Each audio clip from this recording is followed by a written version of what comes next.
In the words of Eminem, it feels so good to be back! Hey guys, welcome to Josh Dell'Aria's Musical Escapades. My name's Josh Dell'Aria, and I am back. I am through a lot of this car crash drama. A lot of it is cleared up, so I'm back and ready to make some awesome videos for you guys. And I'm going to be doing something today that I've never done before, which is a full album review. Back when I was still working at the hotel, I had a guest check in by the name of Abbie Gardner, and when she came in, she had a guitar strapped over her back. So of course I had to pop the question. No, not that question. I had to ask her if she was a musician. Of course she said yes, and so I told her about this channel right here, and she in response handed me her brand new album, Wishes on a Neon Sign, and asked me for a review. Which, by the way, for you musicians out there, like if you really want to impress a music reviewer, do that. Do exactly that, because that will impress a music reviewer for sure. So over the last couple months, I've been listening to this album, and I really like it, and so I decided, yeah, let me give it a review, for sure. Now, if Abbie Gardner sounds familiar to you guys, she is actually part of the band Red Molly, so they're at least somewhat semi-famous, especially in public radio circles. So if you've heard them before, you know who Abbie Gardner is. She's part of that band. As far as I saw on Abbie's website, Red Molly went on hiatus in 2015, but Abbie has continued making music as a solo musician. So here's how I'm going to do this. I'm going to go through each track one by one and give about 30 seconds of a review. Some of the things that I think most important, things that are done well, things that are done not so well. And I know you guys have heard me say a lot of critical things about particular songs, but usually, as you know, they pretty much always go along with some other positive thing that I have to say. You may not hear that out of every song that I have lined up on this album. So just be aware of that. But again, as y'all know, and Abbie, if you're watching this, this applies. So like whenever I say anything critical of an album or critical of a song, it's meant so that it can help you improve and become a better songwriter. There was one episode of Chopped that I watched, and I remember one of the judges saying, and one of the contestants was talking about how they didn't like to hear the bad things, and one of the judges said, "Are you sure you don't like to hear the bad stuff? Because the bad stuff makes you better." So that's the same idea that I have here on the channel, is you do want to hear the bad stuff so that you kind of know what to avoid in the future. Alright, so the first track on the album is called Once the Teardrops Start to Fall. It's a cover of a Blair Lynch and Craig Fuller song. And honestly, it is very, very well done, but I just personally don't particularly enjoy covers. I just do happen to think that there's a lot more value in original music. But it is very well executed, very well done. Instruments are done very well. Abbie's vocals are amazing, which they pretty much are throughout the album. The second song is called Afraid of Love, and it's awesome. It has a really cool swinging beat that makes you want to dance for decades, and Abbie's vocabulary in this song is awesome too. She talks about being afraid of all these different things, like planes, heights, and dancing, all that sort of stuff, but of course she makes the point that we should have no reason to be afraid of love. You know, why should it be called falling? You know, it's a totally safe place to be, so I think it's a cool song. The third song, Bad Lever, was actually a co-write with Chris Stapleton. Abbie and Chris actually wrote the song, I think the first half of the song together, and then after they met each other, they went their separate ways, and Abbie finished the song on her own. It's really good. It has really strong language, and by strong language, I don't necessarily mean curse words and swears. I mean that her language is extremely well developed. And so, the one bad thing I think this song has is it does shift attitudes a little too quickly without context, which I think is pretty common among songwriters and happens quite a bit, but it's not necessarily a great thing, and I think putting more detail into that shift of attitude could help. Wallflower Days, the fourth song, not so great. Lyrics are just awfully cliche. It just seems like the song wasn't very well inspired, and usually having cliche lyrics is a pretty good sign that you weren't really inspired to write that song in the first place. The music is great in this song though too, which is kind of a shame because it'd be awesome if you had awesome lyrics to partner up with that awesome music. Fifth song, Starting from Scratch. I didn't particularly like it when I first heard it the first bunch of times, but it has grown on me a little bit. Lyrics are a little bit inconsistent, but they have grown on me a little bit. So it's a nice slow song. If you like slow songs, it's good. But it's just not my favorite on the album. sixth song on the album, Burn Me Down, is a lot better. I think the lyrics are a lot deeper, it seems more inspired, all that sort of stuff. I like that she puts this in a minor key, because even though it is about love, it has a lot to do with the obsessive side of love, and kind of dragging somebody into that. And so I think that minor key works out very well. Okay, seventh song, I Can't Believe.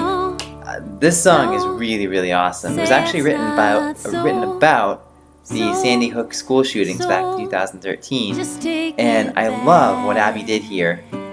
She actually breaks up the vocals and makes it so that it sounds like somebody who was actually in that situation, the way they would have sounded in that situation. It's just a brilliant idea, it really is. Cold Black Water. Abbie, in her album notes, actually wrote that this was written in Pistol River, Oregon, and she said that's where life is rough but honest. And it makes me wonder if she actually grew up there, because this song sounds very inspired, has very unique lyrics, and it just doesn't sound like anything else you would normally hear. I also love the last chorus, where Abbie actually raises her voice a couple pitches, makes a really good, different sound. Okay, the ninth song, Let It Out, I didn't really understand when I first heard it. It took a little bit of time to grow on me, but now that I understand it a lot more, I like it a lot better. There's some awesome vocabulary in this song. Abbie has a line in the second verse that goes, "Gravity collects rent," so that's pretty awesome.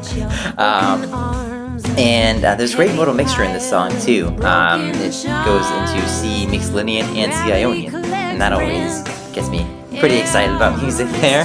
We've hit the best song in the album, My Darkness, number 10.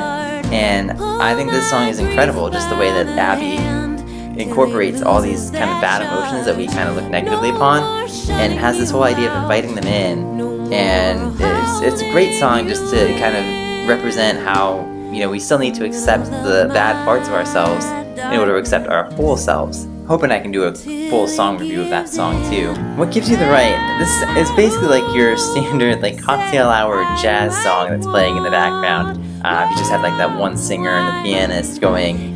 I think it's very well done musically. It's just not my cup of tea. But I think Abbie does do a great job of using musicality, kind of holding back on some words, and kind of pushing her voice in the right directions, stuff like that. It's a little hard to describe, but I think it's good, just not my cup of tea. Alright, Empty Suit, 12th song. This song is bad. I can't really get at it another way. There's just too many cliches in this song, too many gaps in the vocals where there shouldn't be, and it just keeps the song from flowing all that well. So the message is not really communicated well in that song. And the 13th and final song, called Copper Ponies. This is a redo from Red Molly's last album, this song was also last on that album. It's short, but I think it's very good. I admire songs that are either less than 3 minutes or more than 5 minutes, and still get the point across very well. My only regret about this song is that it's put on the album last, which makes it sound like an afterthought, but this song doesn't sound much like an afterthought to me. Overall, I think this album is great. Particularly, Abbie's really good at the musical side of things. She has excellent dynamics throughout the album, phrasing's great, the instrument's precision is awesome. The one thing that I think is holding her back, which actually I think holds a lot of artists back, is some of the inconsistent lyrics that are in her music. So they're great sometimes, and then there are other times where they're not so great. And I find that this is a really common problem with most artists. So to me, it's the harder part of music to master, is being able to come up with quality lyrics consistently. And again, I think a lot of it's just making sure you're inspired to write the songs that you're writing and all that sort of stuff. If I were in Abbie's position and I wanted a couple of other artists to study to help improve my music, I would probably turn to I'm With Her and Punch Brothers. They write in very similar styles to Abbie, but I think their lyrics are a lot more consistent across the board. So I think they'd be great people to reach out to. I want to give Abbie a big thank you for letting me use her music and handing me that album. It's been really awesome to listen to, so thank you, Abbie. You guys can all visit her on her website. It's abbiegardner.com, and you can find her on Facebook, YouTube, Twitter, Instagram, and even CD Baby. Thank you all for watching this video. I hope you guys enjoyed it. I hope you guys enjoyed this kind of like big picture review as opposed to some of like the small nitty-gritty detail type things. If you guys like this, let me know, because I can definitely do more of this as my budget allows. And if you guys like what we do here, I want you guys to do me a favor right now. Just go hit that big red subscribe button.